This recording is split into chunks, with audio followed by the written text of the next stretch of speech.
നിങ്ങൾ ഈ preparation start ചെയ്തപ്പോൾ നിങ്ങൾ എന്താണ് മനസ്സിൽ വിചാരിച്ചത്?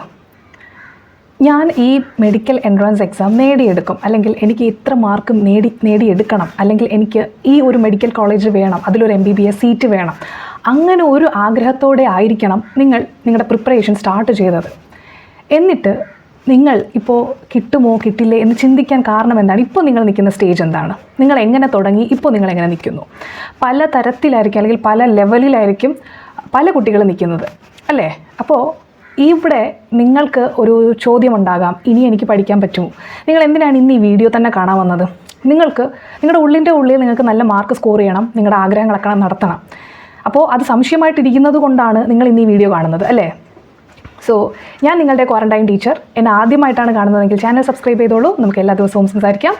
അപ്പോൾ ഇവിടെ നമുക്ക് ഇന്നത്തെ സംസാരിക്കാനുള്ള വിഷയം എന്ന് പറയുന്നത് 15 ദിവസമാണ് നിങ്ങളുടെ മുമ്പിലുള്ളത്. ഈ 15 ദിവസത്തിൽ നിങ്ങൾക്ക് 600-ൽ കൂടുതൽ മാർക്ക് സ്കോർ ചെയ്യാൻ പറ്റുമോ, അല്ലെങ്കിൽ പറ്റണം എന്നാണ് ഒരുപാട് പേരുടെ ആഗ്രഹം. പക്ഷേ അതെങ്ങനെ നടക്കും, എന്താണ് ഞാൻ ചെയ്യേണ്ടത് എന്നുള്ള ഡൗട്ടിൽ നിൽക്കുന്നവരായിരിക്കണം ഈ വീഡിയോ കാണുന്നവർ. ഓക്കെ, ഞാൻ നേരത്തെ പറഞ്ഞു, നിങ്ങൾ ആദ്യം ചിന്തിച്ച പ്രിപ്പറേഷൻ സ്റ്റാർട്ട് ചെയ്യാൻ നേരത്തെ നിങ്ങൾ ചിന്തിച്ചത് ആ ഒരു ലെവലായിരിക്കില്ല ഇപ്പോൾ നിങ്ങൾ നിൽക്കുന്ന നിങ്ങളുടെ ഒരു അവസ്ഥ എന്ന് പറയുന്നത്. എന്തുകൊണ്ട് അങ്ങനെ ആയി? ഇപ്പോൾ നമ്മളതിനെപ്പറ്റി ചിന്തിക്കേണ്ട ആവശ്യമില്ല എന്തുകൊണ്ട് അങ്ങനെ ആയി എന്നുള്ളത്. കാരണം നമുക്കങ്ങനെ ചിന്തിക്കാൻ തന്നെ സമയമില്ല.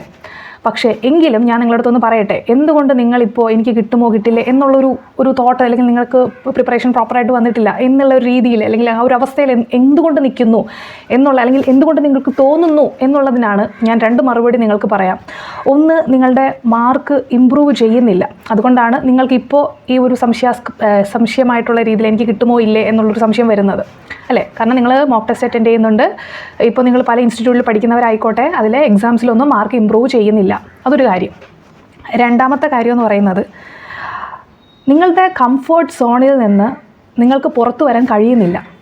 ഞാൻ എൻ്റെ എല്ലാ വീഡിയോയിലും സ്റ്റഡി മോട്ടിവേഷൻ ആയിക്കോട്ടെ, അല്ലെങ്കിൽ നോർമലി സംസാരിക്കുന്ന വീഡിയോ ആയിക്കോട്ടെ, എൻ്റെ എക്സ്പീരിയൻസിൽ നിന്നാണ് ഞാൻ കൂടുതൽ കാര്യങ്ങളും പറഞ്ഞു തന്നിട്ടുള്ളത്. അല്ലെങ്കിൽ മറ്റുള്ളവരുടെ എക്സ്പീരിയൻസ് ഞാൻ കണ്ടിട്ട്, അല്ലെങ്കിൽ അവർ ഷെയർ ചെയ്തിട്ടാണ് പറഞ്ഞു തരുന്നത്. എൻ്റെ പേഴ്സണൽ എക്സ്പീരിയൻസിൽ നിന്ന് ഞാൻ നിങ്ങൾക്ക് പറഞ്ഞു തന്നിട്ടുള്ള കാര്യമാണ്, നമ്മൾക്ക് എന്തൊരു ഉയർച്ച ഉണ്ടാവണമെങ്കിലും നമ്മളുടെ കംഫർട്ട് സോണിൽ നിന്ന് പുറത്തു വന്നാൽ മാത്രമേ നമ്മുടെ പ്രോഗ്രഷൻ കാണാൻ കഴിയുള്ളൂ.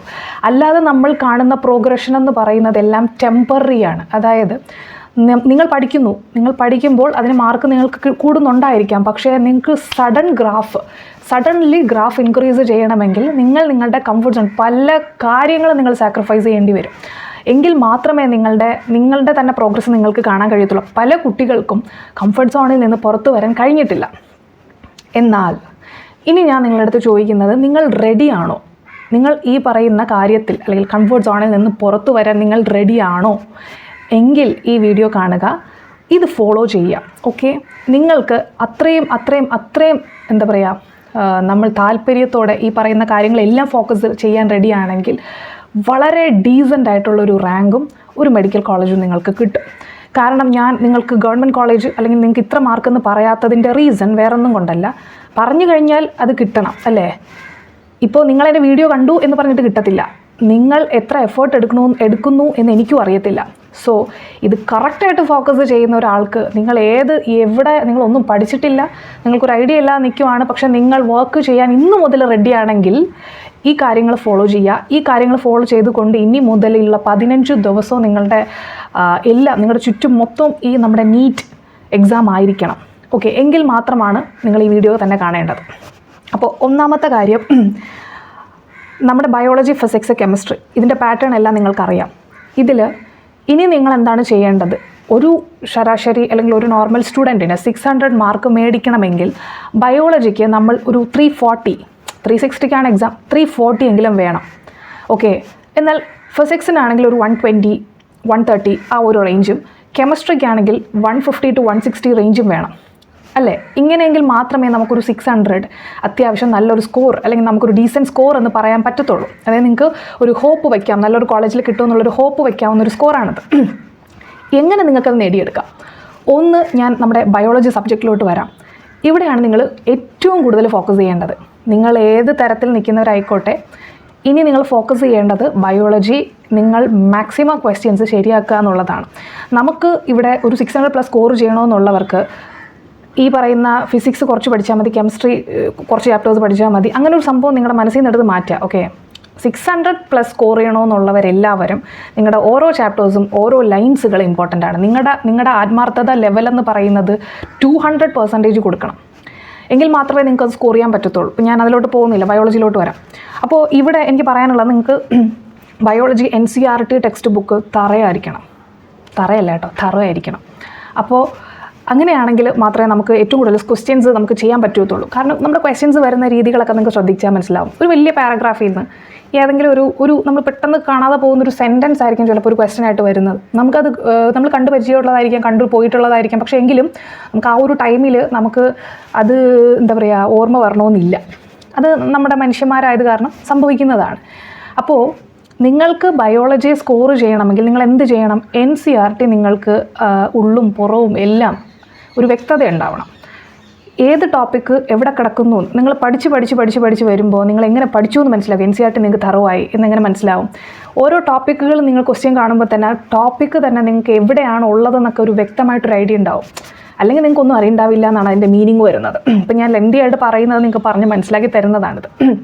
അപ്പോൾ നിങ്ങൾ എന്ത് ചെയ്യണം? NCERT ഓരോ ചാപ്റ്റേഴ്സുകൾ ഫോക്കസ് ചെയ്യണം. അപ്പോൾ ഏത് ചാപ്റ്റർ പഠിക്കണം, ഏതാണ് ഏറ്റവും കൂടുതൽ ഫോക്കസ് ചെയ്യേണ്ടത് എന്നുള്ളത് ഞാനൊരു വീഡിയോ ആയിട്ട് ചെയ്തിട്ടുണ്ട്. താല്പര്യമുള്ളവർക്ക് കാണാം. ഇല്ല, നിങ്ങളിപ്പോൾ 600 ലക്ഷ്യം വെച്ച് നിൽക്കുന്നവരാണെങ്കിൽ നിങ്ങൾക്ക് എല്ലാ ചാപ്റ്റേഴ്സും ഇമ്പോർട്ടൻ്റ് ആണ്. പക്ഷേ നിങ്ങൾ ശ്രദ്ധിക്കേണ്ട ഒരു കാര്യമുണ്ട്. എല്ലാ ചാപ്റ്റേഴ്സും ഇമ്പോർട്ടൻ്റ് ആണ്. എല്ലാ ചാപ്റ്റേഴ്സിനകത്തോട്ടുള്ള സബ് ടോപ്പിക്സുകൾ എല്ലാം ഇമ്പോർട്ടൻ്റ് ആണോ? അല്ല. അവിടെ ആയിരിക്കും നിങ്ങൾക്ക് മിസ്റ്റേക്ക് വരുന്നത്. നിങ്ങളുടെ കയ്യിലിരിക്കുന്നത് 15 ദിവസമാണ്. ഈ 15 ദിവസത്തിൽ നിങ്ങളുടെ ഈ പറയുന്ന NCERTയുടെ സബ് ടോപ്പിക്സുകൾ എല്ലാം പഠിക്കാൻ പോയി കഴിഞ്ഞ് 15 ദിവസം എടുക്കും ബയോളജി തന്നെ തീരെ. ഞാൻ പറഞ്ഞത് കറക്റ്റാണെന്ന് ഒന്ന് ആലോചിച്ച് നോക്കൂ. അപ്പോൾ ഇവിടെ നിങ്ങൾ എന്ത് ചെയ്യണം?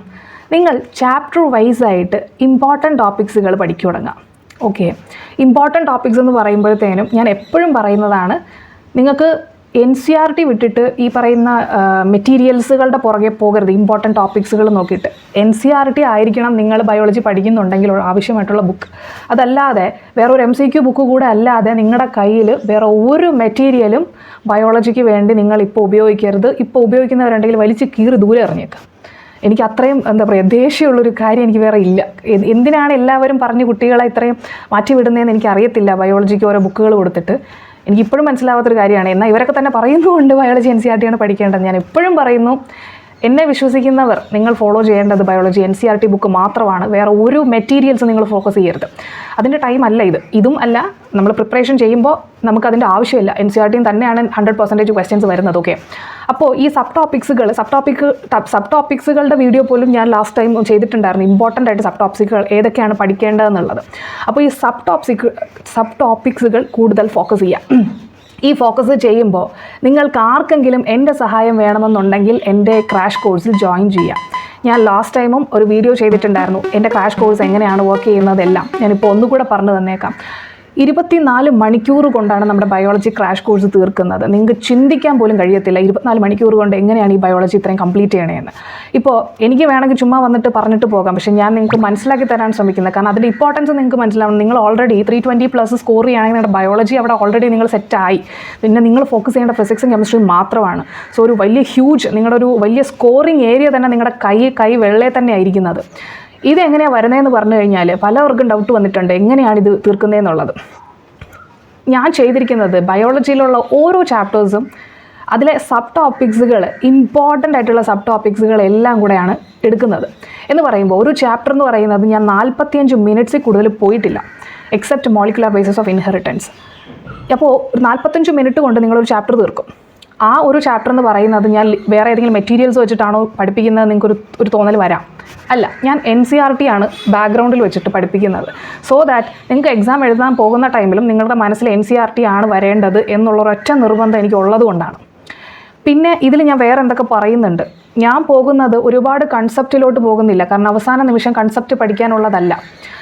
ഞാൻ പോകുന്നത് നിങ്ങൾക്ക് എങ്ങനെ ഈ കാര്യങ്ങൾ ഓർത്തിരിക്കാം, നാളെ നിങ്ങളുടെ ക്വസ്റ്റ്യൻ പേപ്പറിൽ ക്വസ്റ്റ്യൻ നോക്കുമ്പോൾ ആ ക്വസ്റ്റ്യൻ്റെ ആൻസർ നിങ്ങൾക്ക് എത്ര വേഗത്തിൽ നിങ്ങൾക്ക് ഈസി ആയിട്ട് ചെയ്യാൻ കഴിയും, എത്ര ഓർമ്മയിൽ നിങ്ങൾക്ക് കൊണ്ടുവരുത്തിപ്പിക്കാം എന്നുള്ളൊരൊറ്റ കാര്യം മാത്രമാണ് ഫോക്കസ് ചെയ്യുന്നത്.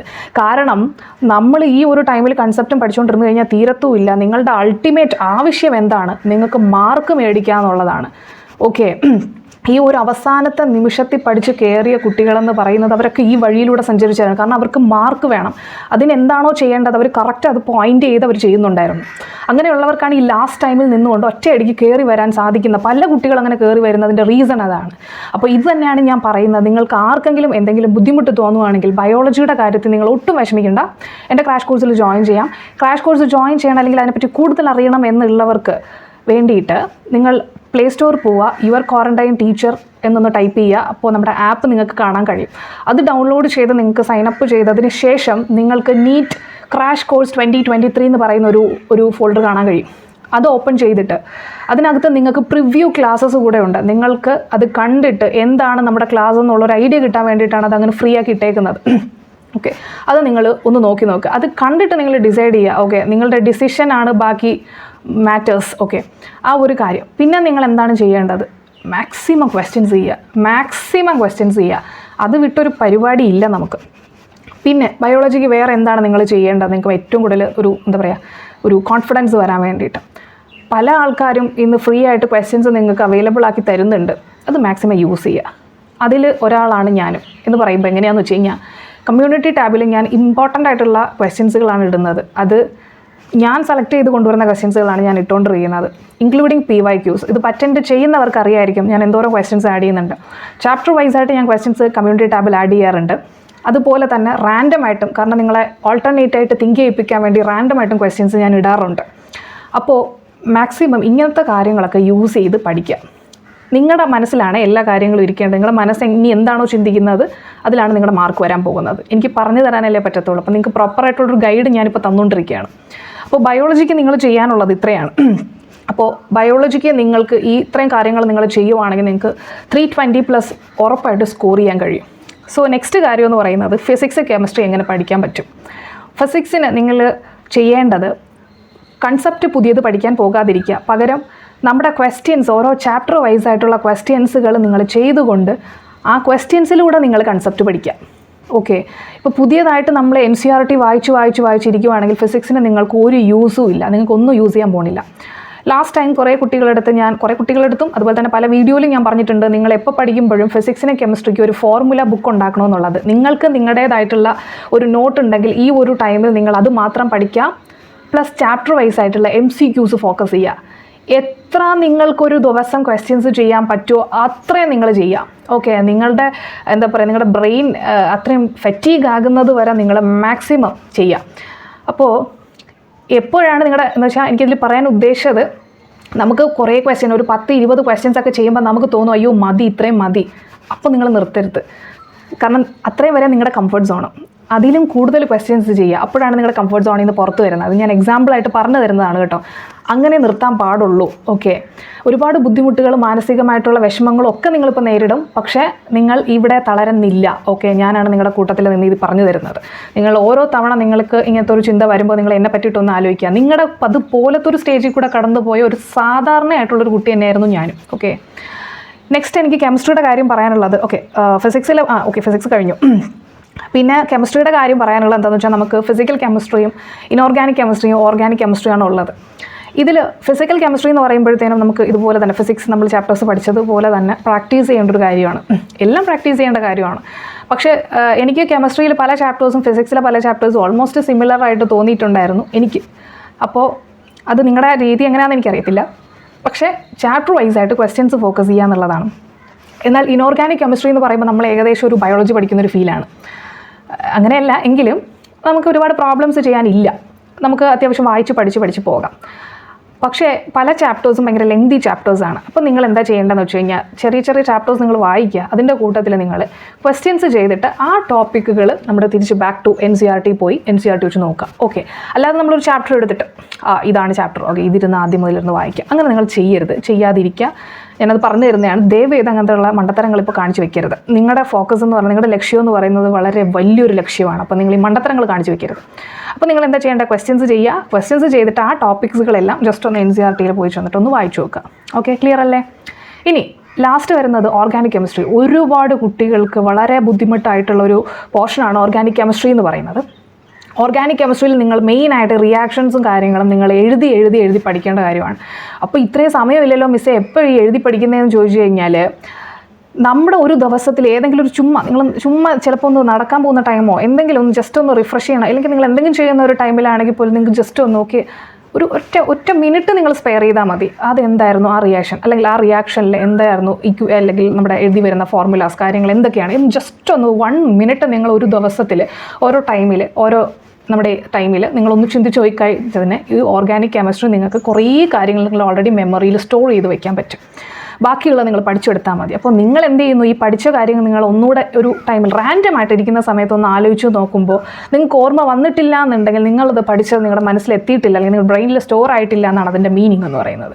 എന്നാൽ എപ്പോഴാണോ നിങ്ങൾ അടുത്ത തവണ ആലോചിച്ച് നോക്കുമ്പോൾ നിങ്ങൾക്ക് അത് കറക്റ്റായിട്ട് പറയാൻ പറ്റുന്ന അല്ലെങ്കിൽ ചിന്തിക്കാൻ പറ്റുന്നുണ്ടെങ്കിൽ അതിൻ്റെ അർത്ഥം നിങ്ങൾ ഇനി അത് ഒരുപാട് പഠിക്കേണ്ട ആവശ്യമില്ല എന്നുള്ളത്. കാരണം ബ്രെയിൻ അത് അറിയാം. ഓക്കെ, ഇതാണ് നമ്മുടെ ബ്രെയിനിൻ്റെ കളി. ഇത് അറിഞ്ഞിട്ട് വേണം നമ്മൾ തിരിച്ച് അവരുടെ അടുത്തൊക്കെ മത്സരിക്കാൻ. ഓക്കെ, അതൊക്കെയാണ് ഞാൻ നിങ്ങൾക്ക് പറഞ്ഞു തരുന്നത്, നിങ്ങൾ എന്താണ് ചെയ്യേണ്ടതെന്നുള്ളതൊക്കെ.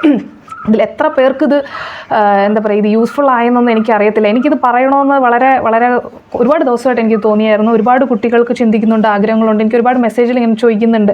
എല്ലാവരുടെ ഞാൻ വോയിസ് മെസ്സേജ് അയച്ച് മടുത്ത്. അപ്പോൾ ഞാൻ വിചാരിച്ചു ഓക്കെ, ഒരു വീഡിയോ ആയിട്ട് എനിക്ക് പറയാനുള്ള കാര്യം ഞാനിങ്ങനെ പറഞ്ഞേക്കാം, എന്തെങ്കിലും ആർക്കെങ്കിലും ഉപകാരപ്പെടും. കാരണം ഒരുപാട് കുട്ടികൾക്ക് ആഗ്രഹമുണ്ട്, അവർക്ക് എന്ത് ചെയ്യണമെന്ന് അറിയത്തില്ല എന്നുള്ള ഒരൊറ്റ പ്രശ്നം കാരണമാണ് ഈ ഒരു സിറ്റുവേഷനിലൊക്കെ അവർ പോകേണ്ടി വരുന്നത്. സോ എനിക്ക് പറയാനുള്ളത്, you can win if you want. Thank you so much for watching this video. Bye bye.